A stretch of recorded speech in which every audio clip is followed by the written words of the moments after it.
नमस्कार साथियों, आपका स्वागत है एक बार फिर आपके अपने YouTube channel Shreya education point by Pradeep Sen. मैं प्रदीप सेन आपका हार्दिक स्वागत करता हूं। आइए उपसर्ग का पार्ट 2, जिससे पहले आपने देखा कि उपसर्ग के संस्कृत के उपसर्ग आपने पढ़े जो कि तत्सम उपसर्ग कहे जाते हैं। दूसरा आपने तद्भव उपसर्ग पढ़े जो कि हिंदी के उपसर्ग पढ़े थे आपने। 13 संख्या थी, कहीं कहीं 10 भी मानी जाती है। और संस्कृत के उपसर्ग जिनको तत्सम उपसर्ग कहते हैं, इनकी संख्या 22 मानी जाती है। ये आपने पढ़ा था। तो अब इसका दूसरा वीडियो है ये। इसमें हम लोग पढ़ेंगे विदेशज उपसर्ग, जिनकी संख्या, विदेशज जो उपसर्ग हैं इनकी संख्या जो है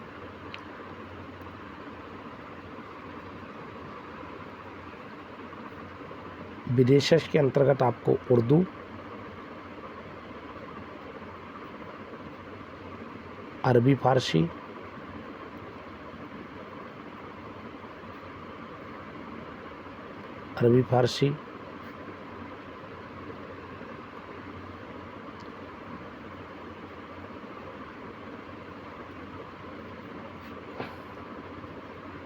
फारसी और अंग्रेजी के उपसर्ग देखने को मिलेंगे।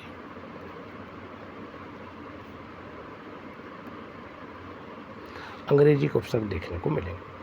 तो इनकी संख्या जो उर्दू और अरबी फारसी के उपसर्ग हैं, इनकी कुल मिलाकर संख्या होती है 19।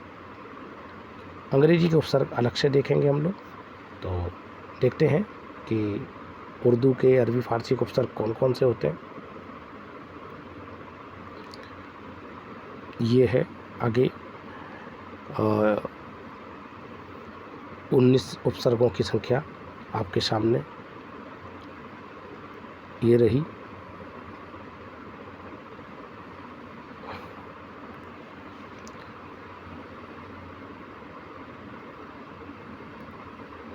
इसकी भी एक विधि बना सकते हैं आप लोग, तैयारी के पर्पज़ से आपको और अच्छे से समझ में आ जाएगा। जैसे आपने उनकी विधि बनाई थी, उनको उर्दू के और संस्कृत के और हिंदी के उपसर्गों को आपने देखा, तो ऐसे जो उर्दू या अरबी फारसी के उपसर्ग हैं, इनको भी हम एक त्वरित विधि के माध्यम से तैयार कर सकते हैं।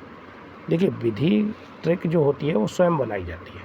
तो अगर आप लोग स्वयं बनाएंगे तो आप ज़्यादा अच्छा इसमें कर पाएंगे। तो इसके अंतर्गत आप देखेंगे जो उर्दू के हैं उनको हम इस तरीके से तैयार कर सकते हैं। पहले मैं आपको ट्रिक बता दूं कि किस माध्यम से कैसे आप तैयार कर सकते हैं। इनको आप इस तरीके से कोशिश करिए, जैसा मैं लिख रहा हूँ 19 जो कौन कौन से हैं। जैसे 19 की अगर हम बात करें कि 19 उपसर्ग कौन कौन से हैं, तो शर, साफ लिख दूँ थोड़ा सा, सर, हम, एक कहानी टाइप में बन जाएगा, एक लाइन, सर हम, ना, खुश, सर हम ना, कम, खुश, सर हम ना, कम, खुश, गैर,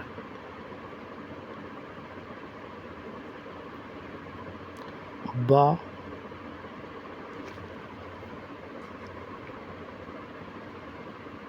बे, बा, गैर, ब, बे, बा, बद,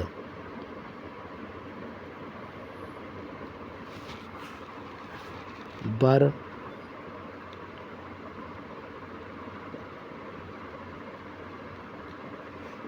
बिल,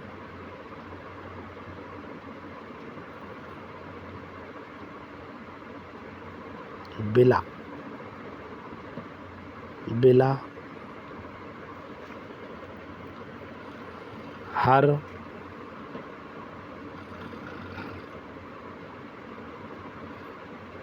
दर, इसमें हलंत नहीं आएगा, उसमें हलंत आता था, इनमें हलंत नहीं लगेंगे। दर, अल, फी, एन, ला। इनको आप गिनिए, 1 2, यहाँ से गिनते हैं, 1 2 3 4 5 6 7 8 9 10 11 12 13 14 15 16 17 15 16 17 18 और 19। ये आपने देखे। तो किस तरीके से पढ़ रहे हैं, यहाँ से देखेंगे। सर हम ना कम खुश, सर हम ना कम खुश गैर, बा बेला बदबर बिल बिला हर दर, अल्फी एन एन ला। ये आपके 19 उपसर्ग हो जाते हैं अरबी, फारसी और उर्दू के मिलाकर। आइए इनके अर्थ को देखते हैं, एक एक करके हम लोग पढ़ते हैं। जैसा कि आप देख रहे हैं, अल का अर्थ होता है निश्चित, अलबत्ता, अलमस्त, अलगरज, अलविदा, अलहदा। एन की बात करें, एन का मतलब ठीक, पूरा, एन जवानी, एन वक्त। कम की बात करें, थोड़ा होता है, हीन होता है।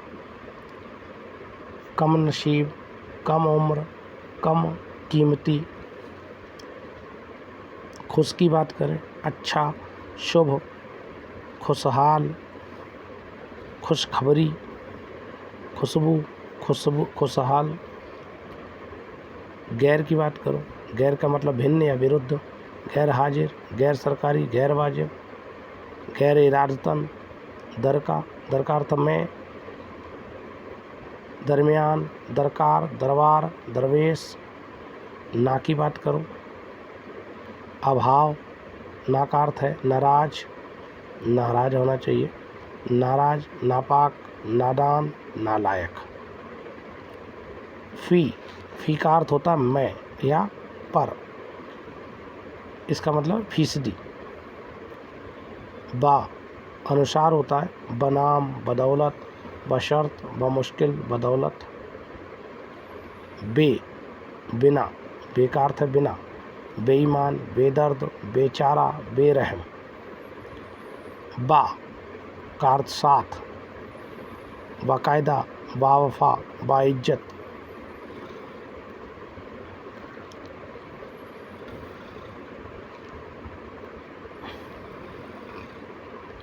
बद का बुरा या अशुभ, बदबू, बदमाश, बदनाम, बद्दुआ।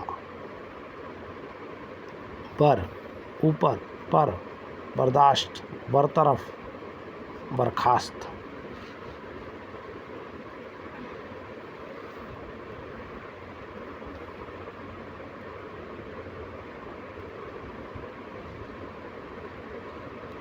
बिल का मतलब होता है साथ, बिल्कुल, बिलमुक्ता, बिलमुकाबिल।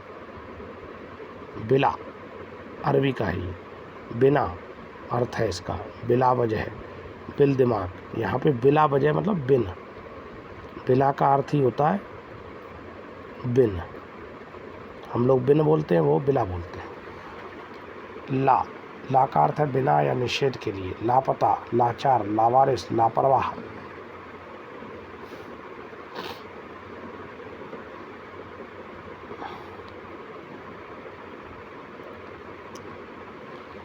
लावारिस, लापरवाह, लाजवाब, लाचार, लापता।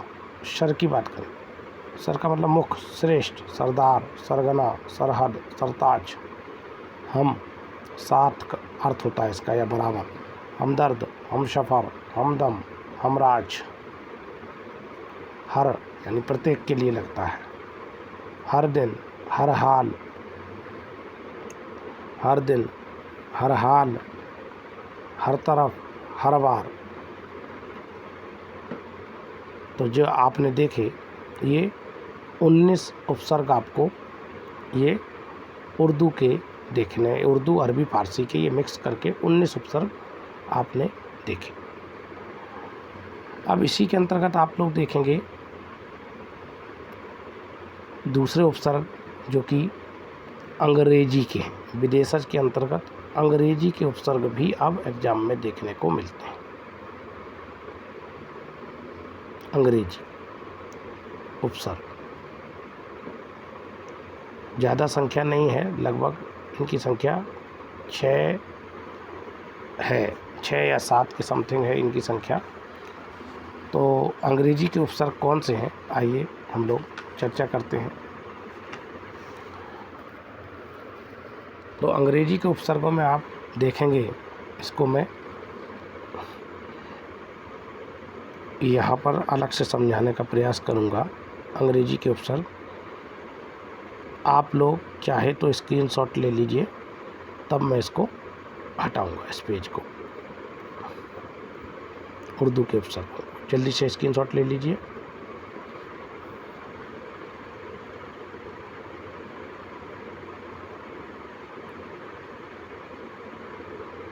ठीक है, वीडियो को पूरा देखिए, दोबारा फिर से देखिए तो और समझ में आ जाएगा। इसका स्क्रीनशॉट ले लीजिए जल्दी से।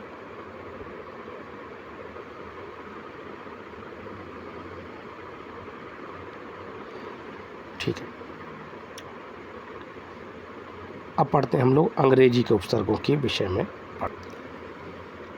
पढ़ते हैं हम लोग अंग्रेजी के उपसर्ग।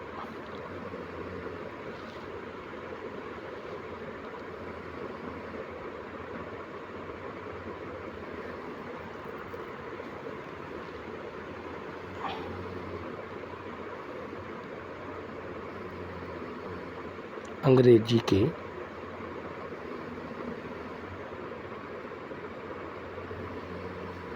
उपसर्ग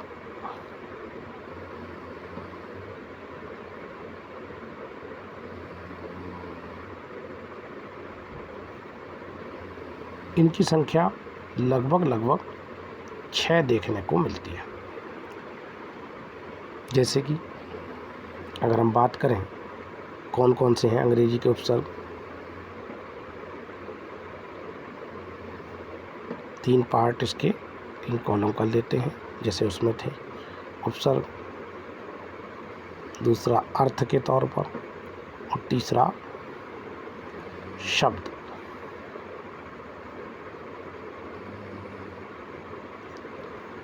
तो अंग्रेजी के उपसर्ग हैं, इसमें पहला उपसर्ग है जैसे शब। शब, शब का अर्थ होता है अधीन।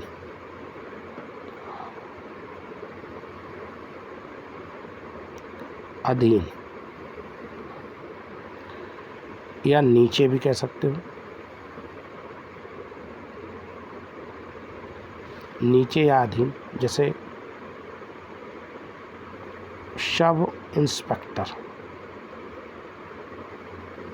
इस तरीके से ये अंग्रेजी के हैं। Inspector, sub inspector. दूसरा है, ज़्यादा नहीं आते हैं और अगर आएंगे तो ये आप लोग समझ भी जाएंगे। जैसे शब्द आ गया डिप्टी।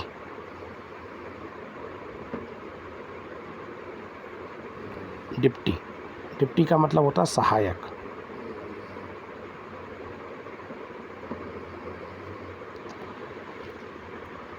जैसे डिप्टी डायरेक्टर, डिप्टी कलेक्टर पद होता है। Deputy collector, deputy director, deputy director, deputy collector, यहाँ पे योजक चिन्ह भी आ जाता है। तीसरी अगर बात करें, वाइस। वाइस, वाइस का अर्थ भी सहायक के तौर पर ही आता है। जैसे वाइस प्रिंसिपल,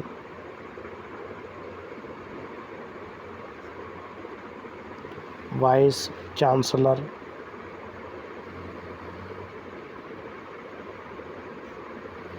हाँ वाइस प्रिंसिपल लिख देते हैं,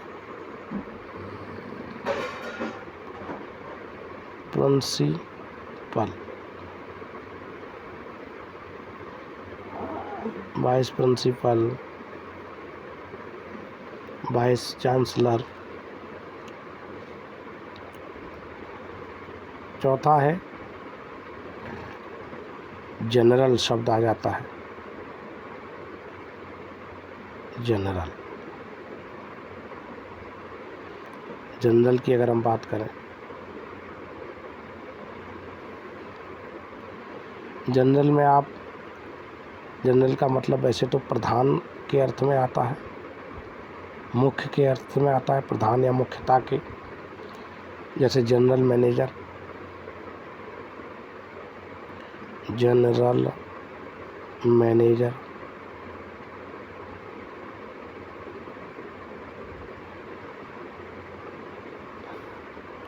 जनरल मैनेजर हो गया। पांचवा अगर बात करें, चीफ शब्द आ जाता है, आपने देखा होगा चीफ शब्द लग के आता है, चीफ।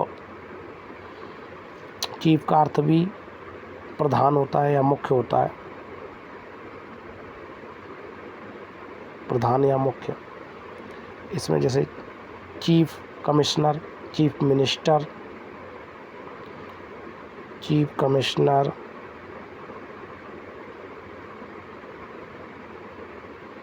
चीफ मिनिस्टर,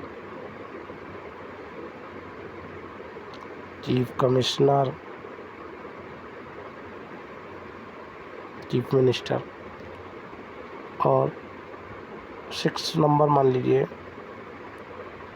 इसमें हेड शब्द वाला बहुत आता है, हेड।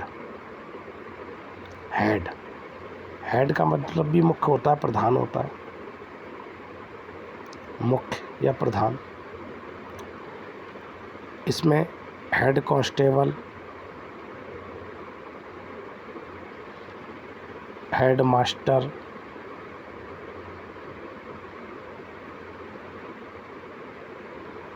है ना, हेड क्लर्क,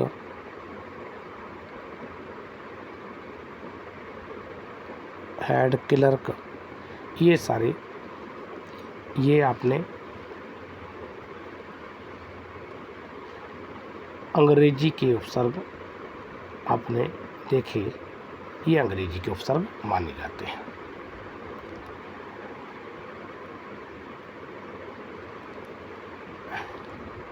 तो इनकी लगभग संख्या आपने देखी, ये 6 आपको देखने को मिली, जैसे सब, डिप्टी, वाइस, जनरल, चीफ और हेड। यहाँ पे अधीन और नीचे अर्थ हो गया सबका, सब इंस्पेक्टर। डिप्टी का मतलब सहायक, डिप्टी कलेक्टर। वाइस का मतलब भी सहायक, vice chancellor, vice principal. General का अर्थ भी प्रधान होता है, जनरल मैनेजर हो गया। चीफ का अर्थ भी प्रधान होता है, चीफ में कमिश्नर हो गया। हेड का अर्थ मुख्य होता है, हेड मास्टर, हेड क्लर्क आदि। तो आपने ये अंग्रेजी के उपसर्ग भी पढ़ लिए जो विदेशज उपसर्ग के अंतर्गत आते हैं।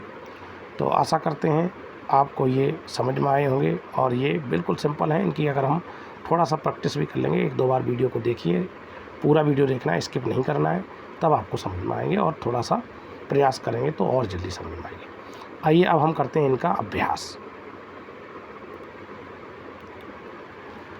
अभ्यास की बात करें अगर हम, अंग्रेजी के उपसर्ग हमने देख लिए, अब हम करते हैं अभ्यास। जैसा कि आपकी स्क्रीन पर प्रश्न दिख रहा है, थोड़ा सा मैं इसको और थोड़ा सा बड़ा करने का प्रयास कर रहा हूँ तो आपको स्पष्ट दिखेगा। ये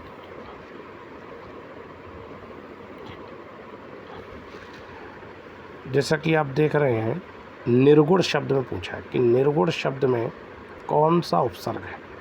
तो निर्गुण में आपको ऑप्शन दिए हैं, नी है, नी है, निर है या निश है। तो हमने आपको बताया था, तो जल्दी से आप प्रयास करिए और कमेंट बॉक्स में आंसर भी दीजिए, जिससे मुझे पता लगे कि बच्चे वाकई में कुछ सीखें। तो मैं देखता भी हूँ कमेंट, आप सभी के कमेंट भी देखता हूँ, तो जल्दी से आप कमेंट बॉक्स में इसका आंसर दीजिए। तो निर्गुण में जल्दी से बताइए तो क्या लगेगा। तो इसका ऑप्शन सही होगा विकल्प नंबर तीसरा, निर सही है तीसरा। अगला प्रश्न, और ये यूपी पुलिस 2017 में आया। अगला प्रश्न है प्रश्न नंबर दूसरा, अत्याचार। अत्याचार शब्द में उपसर्ग पूछा है, ये यूपी टेट 2018 में आया। तो जब भी आधा अक्षर या में देखेंगे तो वहाँ पर छोटी की मात्रा लगनी है। तो सही विकल्प क्या होगा, अत नहीं होगा, आ नहीं होगा, अत्यु नहीं होगा। सही विकल्प क्या है, विकल्प नंबर चौथा अति। अगला प्रश्न,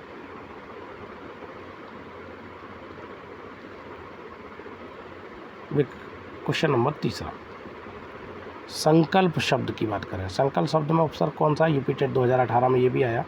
तो जब भी आप अनुस्वार देख लें, अनुस्वार, तो अनुस्वार का क्या बन जाता है उपसर्ग, शम। तो विकल्प नंबर दूसरा सही है। अगला प्रश्न,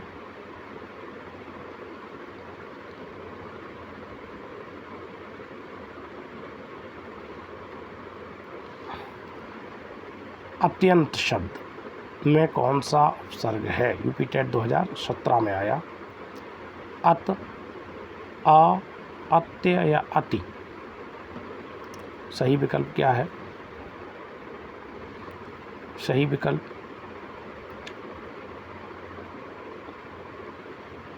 तो यहाँ पे सही विकल्प है विकल्प नंबर चौथा अति, आधा अक्षर लगा है अति। अगला प्रश्न, प्रश्न नंबर 5वां, देखिए उन उपसर्गों के अतिरिक्त भी उपसर्ग हो सकते हैं। देखिए प्रश्न नंबर 5वां यूपी टेट 2018 में आया, प्रागैतिहासिक में उपसर्ग बताना है। तो क्या होगा प्रागैतिहासिक में उपसर्ग, प्रा, प्राक, प्राग या प्राग गैति। तो सही विकल्प होगा इसका विकल्प नंबर दूसरा, प्राक धन ऐतिहासिक। प्राक मतलब पहले का।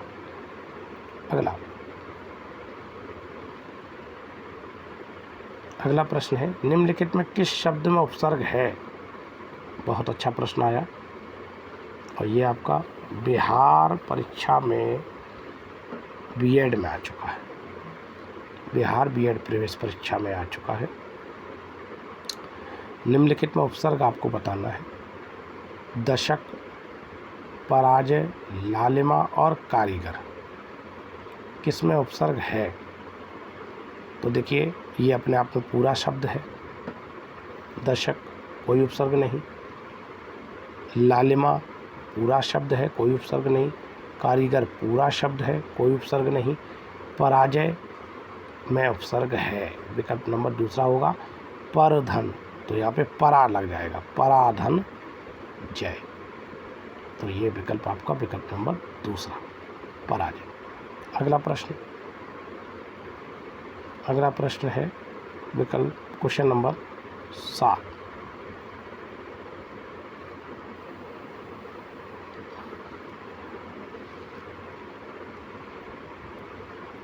किस शब्द में अव उपसर्ग लगा है। देखेंगे ध्यान से, ये आपका एस्टेट हरियाणा हरियाणा शिक्षक पात्रता परीक्षा 2019 में आया हुआ प्रश्न है। इसमें आप बताएंगे अब किस उपसर्ग का प्रयोग किस में हुआ है। अवाच्य में आ उपसर्ग का प्रयोग हुआ है, अवधि, अवचन, तो इसमें भी आ का प्रयोग हुआ है, और अवधि में अब का प्रयोग हुआ है, अव प्लस धी। अवनिष्ठ में आ वी पूरा हुआ है, अवि शब्द का प्रयोग हुआ है। तो ये आपका विकल्प नंबर दूसरा। अगला निर्वाह शब्द, बीएड एग्जाम में ये भी आया।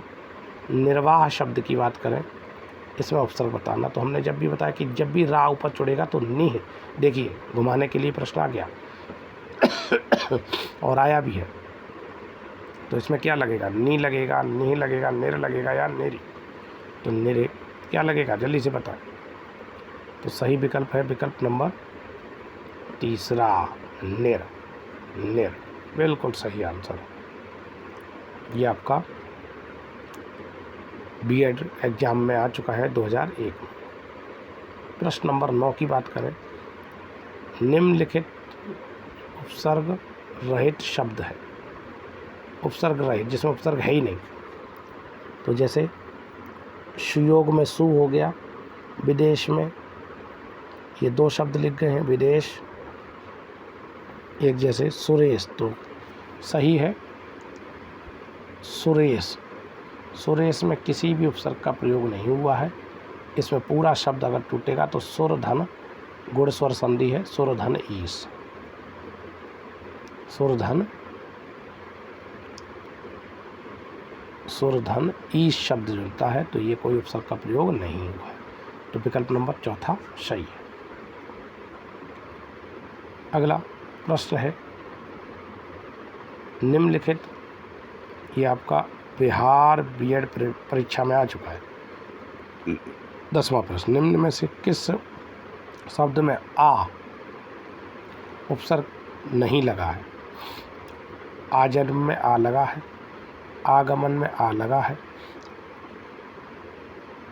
आकर्षक में लगा है, आदरणीय में आ नहीं लगा है।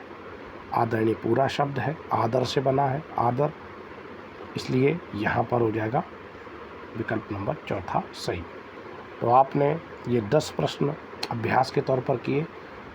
इसके बाद आपका एक वीडियो इनकी उपसर्गों की और प्रत्ययों की प्रैक्टिस के लिए और आएगा। इससे पहले मैं आपको प्रत्यय के बारे में और समझाऊंगा।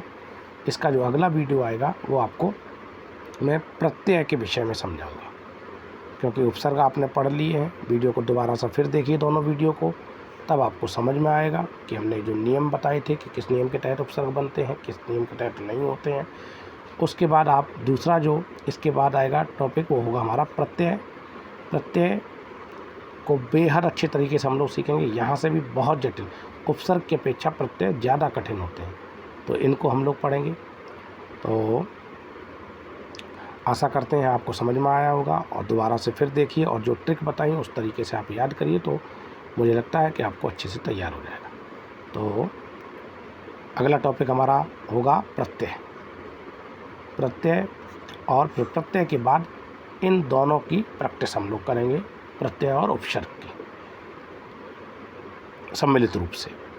तो तब तक हमारे चैनल को, अगर आपको ये वीडियो अच्छा लगा हो तो कृपया शेयर करिए, सब्सक्राइब करिए, लाइक करिए। जैसा कि आप देख रहे हैं लोगो आपके सामने है, और आपका अगर इसी प्रकार से स्नेह मिलता रहा तो मैं और भी अपने आप को अच्छा वीडियो बनाने की कोशिश करूंगा कि आपको और अच्छी वीडियो बना के दूं जिससे आपको समझ में आए। तो घर बैठे आप तैयारी करते रहिए बिल्कुल निःशुल्क, और इसकी PDF आपको डिस्क्रिप्शन लिंक में मिल जाएगी, वीडियो के डिस्क्रिप्शन लिंक में। और भी हमारे वीडियो पड़े हुए हैं, उनको भी आप लोग देखिए। और इसके बाद हम लोग प्रत्यय का वीडियो जल्द ही हम आपको डालेंगे, और बेल आइकन पर क्लिक करना ना भूलें, जिससे कि आने वाला वीडियो का नोटिफिकेशन आपको मिल जाए। और अगर कोई भी सुझाव हैं तो कृपया कमेंट बॉक्स में ज़रूर दीजिए, जिससे कि मैं और बेहतर कर सकूं। तब तक के लिए नमस्कार, धन्यवाद, जय हिंद।